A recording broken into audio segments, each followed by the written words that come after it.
Hi, third graders. I'm back to read chapter 18, which is called A Banquet.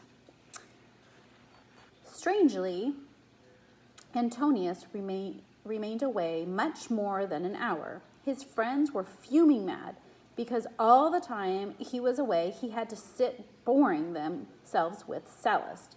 They looked out on the street more than they did at their books, and now and then one of them would dash outside to see whether Antonius was in sight yet. When 2 hours had passed, Xanthippus also grew uneasy and called the boys in. I had my doubts from the start about entrusting Antonius with this important mission, he said. Probably he is lazing around the forum looking at shops. If he doesn't come soon, you will have to go out to look for him. But no sooner had he spoken than the curtain was pulled aside and Antonius appeared in the doorway. He presented an amazing appearance. Perched askew on his head was a crushed wreath of flowers which had slipped down over his forehead. His sandals were missing, and over his shoulders hung a man's cloak that was far too big for him. "Hello, my friends," he greeted them. "If you only knew what I've been through. Ha, ha, ha, ha," he started singing, spread out his arms, and whirled in a circle. "You good-for-nothing rascal, what have you been up to?" Xanthippus thundered. Antonius pulled the cloak from his shoulders and held it out to Xanthippus. "The cloak? The chain?" he stammered. "Here's the chain you pulled off the burglar's neck." Here's a picture so you can see Antonius with his wreath of flowers and the oversized cloak. From the collar of the cloak dangled the golden chain the boys had found under the wardrobe. "So it is," Xanthippus murmured in amazement. "This is it. You can even see the place where the hook was straightened out." He fixed Antonius with a questioning look. "To whom does this cloak belong?" "Tell us," Antonius said. Xanthippus frowned. "What?" he cried out. "How did you come by Tellus's cloak?" "It's the strangest story you've ever heard," Antonius began to laugh. "Did you go to see Tellus at all?" Mucius asked. "Of course," Antonius replied. "It was marvelous. I had a wonderful time. At the end, they even wanted to kill me." Tell us, what happened?" all the boys cried at once. "Where are the names?" Julius asked. "I don't have them. They weren't listed." Xanthippus was still staring at the cloak and chain, shaking his head. "How do you know this is Tellus's cloak?" he asked. "I stole it from his bedroom," Antonius replied. "How in the world did you get into Tellus's bedroom?" "Well, it was this way," Antonius began. "Tellus had visitors. There were 8 gentlemen with him. They were sprawling around the table on couches and eating. The doorman didn't want to let me in, so I gave him the letter and the 10 sesterces, and then he told me to wait. He left me outside in front of the door, and I was mad because he didn't take me into the great hall. But a few minutes later, Tellus himself came waddling toward me, the letter in his hand. He's small and fat and bald, and there's a big scar on his head. He was wearing a golden laurel wreath and looked like Bacchus. Right away, he was nice to me as he could be. He said he was so happy to meet me and asked me in. I said I was happy too and started looking for the marble wall. But Tellus hurried me through so fast that I had no time to read the names. What a place he lives in. I've never seen the like of it in all my life. Everything gold and marble and pictures and rugs and hundreds of slaves. The emperor can't have a grander place, I'm sure. Tellus took me to a big room where his guests were, and they were a bit surprised when he brought me in. He introduced me as his young friend, and then all of them acted as though they were pleased to see me. They were wearing wreaths of flowers, which made them look awfully funny. Tellus allowed me to dine with them and said with a laugh, "The dinner was planned for 9, but I guess it will be 10 for the while." At once several slaves rushed up to me, took off my sandals, washed my feet, and stuck a wreath on my head. Tellus sat me on the middle couch as guest of honor.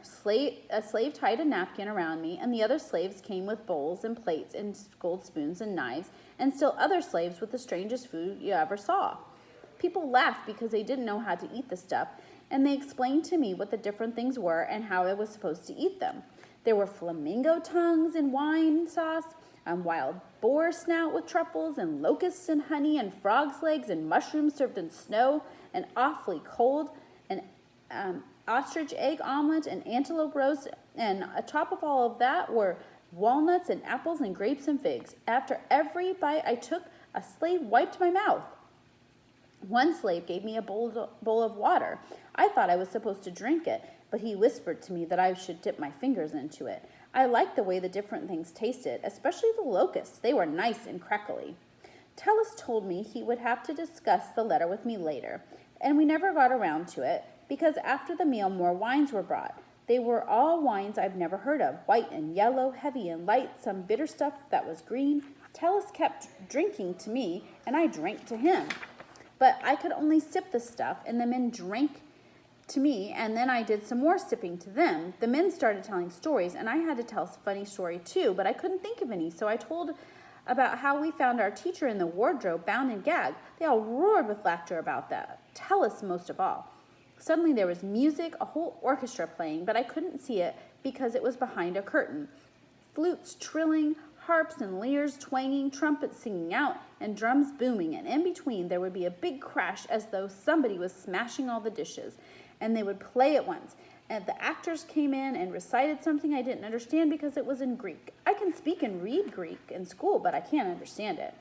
Dancers hopped around as though they all had stomach aches, but the clowns were awfully funny, and I roared with laughter. But then the laughter made me feel sick and everything whirling in my head, and all of a sudden I remembered that I wouldn't be able to read the names on the wall, and after that I didn't dare sip any more wine.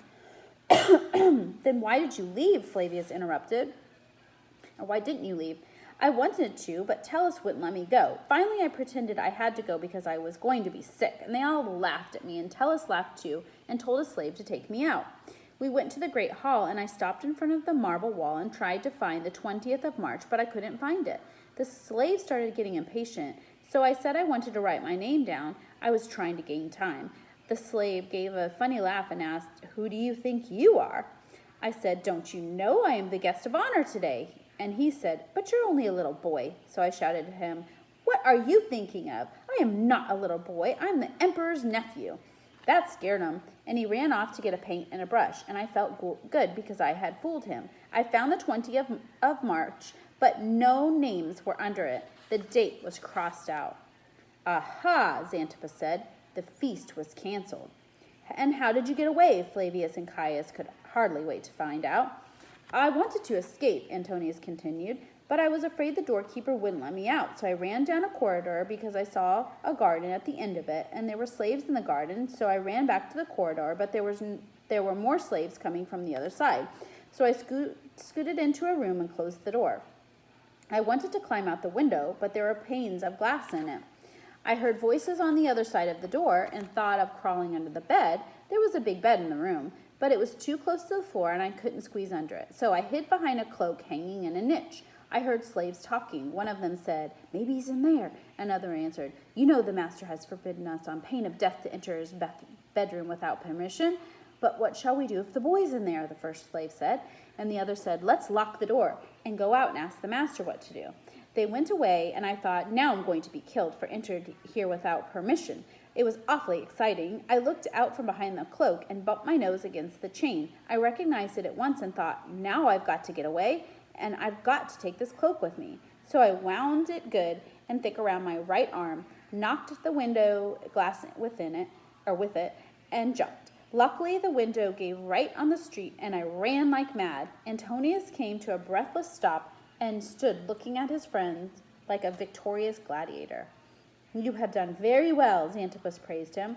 Antonius beamed. Xanthippus looked questioningly at his pupils. 'Strange,' he said. 'How did the chain come to be fastened to Tellus's cloak? You boys had it last, didn't you?' 'We left it with Leucos when we ran away,' Julius said. 'Then Tellus must have gotten it from Leucos,' Xanthippus said, shaking his head in puzzlement. 'That means the two have dealings with each other. It also means that Leucos must have known who the owner of the chain was.' Xanthippus looked over the cloak again. 'It's a valuable camel hair cloak,' he said, unfolding it and weighing the fabric in his hand. 'The kind ranking officers in the Orient usually wear. The chain also comes from the Orient, as you can tell by the hieroglyphs. Tellus spent many years in the Orient. There can be no doubt that the cloak belongs to him.' Then it was Tellus who broke in here and attacked you, Mucius said. Xanthippus raised his eyebrows.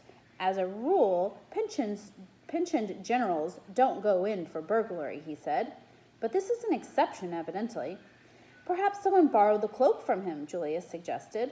People do not borrow cloaks from generals, Xanthippus remarked. The cloak belongs to Tellus. Incredible as it seems, he is our suspect.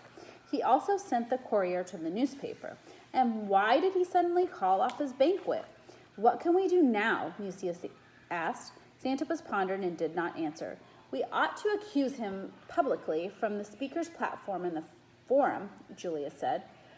We'll scream like the cranes of Ibycus, Antonius proposed. Or we'll write on the walls, ex-consul Tellus is the murderer of Rufus Praetonus, said Publius. But Rufus hasn't been murdered, Flavius objected. No matter, said Publius. Anyone in prison is as good as dead. Give me my sandals, my cloak, and my stick, Xanthippus said suddenly. I know what I must do. The boys brought him his things and looked at him eagerly. I am going to see Tellus and tell him to his face that he is the evildoer, Xanthippus declared resolutely. Aren't you afraid? Flavius asked. Xanthippus's eyes flashed. The man who desires the good must combat evil, he said grimly, and he began unwinding the bandage from his leg. Then he put on his sandals. I'll ask him why he assaulted me, why he stole my writings on Pythagoras, and my treatise on the acute angles of the obtuse triangle. I shall demand that he procure Rufus's release at once and threaten if he refuses to publish a whole story in the newspaper tomorrow morning. That will frighten him. Politicians fear public opinion beyond all else. Come, help me with my cloak. Mucius and Julius draped the cloak around his shoulders. Xanthippus stood up his stick and straightened like a soldier coming to attention. You wait here for me. If I'm not back in 2 hours, inform the police. He started toward the door. Wait, Mucius cried. I've just thought of something. Xanthippus turned. What is it? He asked. Remember you told us that you struggled with the man who attacked you? Mucius said, the words coming out in a rush. Xanthippus nodded impatiently. Well, was the fellow tall or short? Tall? Why, he is at least a head taller than I am. But Tellus is short, Mucius said, shorter than you. That's true, Antonius said. He's small and fat, and you are tall and thin. Xanthippus hesitated for a moment. Then he came back into the room and sat down again. Take off my cloak, he said. After a long pause, he murmured, Tellus is short. The burglar was tall. And how is that possible? A short man cannot be tall, Caius said. Xanthippus said nothing. The boys were silent. Suddenly, they heard footsteps in the classroom. Someone approached the curtain and remained standing behind it, breathing loudly. There's someone there, Flavius whispered. Someone where? Xanthippus asked, startled. Someone is at the door. Who's there? Xanthippus called sternly. Here I am, a gentle, deep voice replied, and an old man entered. He was dressed in rags, his bare feet covered by miserable shoes made of bark. Gravely he looked at Xanthippus and the boys and said, Greetings. Greetings, Xanthippus replied. Who are you? Are you the pupils of Xanthos' school? The man asked. My name is Xanthos, Xanthippus said. I come from prison, and I bring you a message from Rufus, the old man said in a slow, weary voice. The boys instantly thronged around him, all saying at once, From prison? How's Rufus? Still living, the man replied. I was fettered to him by the same chain. He raised his skinny arms and showed his wrists, bruised and swollen. I was released today. Has Rufus been released also? Mucius asked softly. The old man shook his head sorrowfully. No, he is waiting to be taken to trial, but nobody is paying the least attention to him. He lay beside me on the damp stone floor. We received almost nothing to eat or drink for days, but he has never cried. He is a brave boy. Only at night I have heard him sobbing. The boys looked down at the floor. Were you able to talk to Rufus? Xanthippus asked, clearing his throat several times. Not often, the old man replied. We were closely guarded, and no one is permitted to speak. You are beaten if you say so much as a word. When the guards came and removed my chains, Rufus sat up and looked pleadingly at me, as though he wanted to say something, but he did not dare. Then, as I was being led out, he suddenly shouted after me, Go to Xanthos' school. Tell my friends they must tear the sheep's clothing off the red wolf. And that was all he could say, for a guard furiously lashed out at him with a stick. I came here at once to bring you his message. Tear the sheep's clothing off the red wolf. What it means, you will know better than I, but make haste. It cannot be more frightful than in Hades than it is in prison. Greetings. The old man bowed and left as suddenly as he appeared. Xanthippus and his pupils stared after him in perplexity. The meaning of Rufus's message was a mystery. We are to tear the sheep's clothing off the red wolf, Julius murmured. What is he getting at? That the red wolf is wearing sheep's clothing, Caius said. Idiot, Mucius rebuked him. First we must know who he means by the red wolf.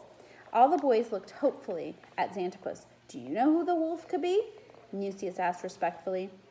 I don't know anything about a wolf, their teacher replied. Why is the wolf red? Flavius pondered. I don't know anything about a red wolf either, Xanthippus said crossly. Maybe the sheep's clothing can help us somehow, Julius suggested cautiously. The wolf in sheep's clothing is an old fable, Xanthippus replied. We will be taking it up when school starts again. The boys found little consolation in this reminder. They went on speculating. The red wolf is the culprit, Julius decided. But what has it to do with Tellus, Mucius said. Tellus isn't a red wolf. And Tellus is short, not tall, Caius reminded them. I can't understand why Rufus did not give us the right name, Publius said. He must know it. Be quiet, Xanthippus interrupted them. We must think this through step by step. Rufus did not say the real name because he did not want the guards to understand for fear they would run and warn the criminal. That again proves that the culprit is an important personage. Rufus is still worried about his father. Not even the torments of prison would make him endanger his father's position. He must have spent a lot of time working out that message for us. The guards couldn't possibly know who was meant by the red wolf, but Rufus assumes we will see it immediately. Unfortunately, we cannot, and therefore his message is of no help to us. We are in a blind alley. Let me think. It's maddening, Mucius said with a sigh, and his words expressed the feelings of all the boys. It had never occurred to him or to any of the others that the answer to the riddle lay right outside the window. The boys stared at Xanthippus, waiting for some inspiration from him. But now even Xanthippus was stumped. It was growing darker outside, and violent gusts of wind rattled the shutters. Then it began to pour. Antonius went to the window and peered out unhappily. Suddenly, he crouched down and called out in a low voice, There's Tellus across the street. So the next chapter is chapter 19, The Bakery. So, I wonder who that wolf in sheep's clothing is. I guess we'll find out soon. Bye.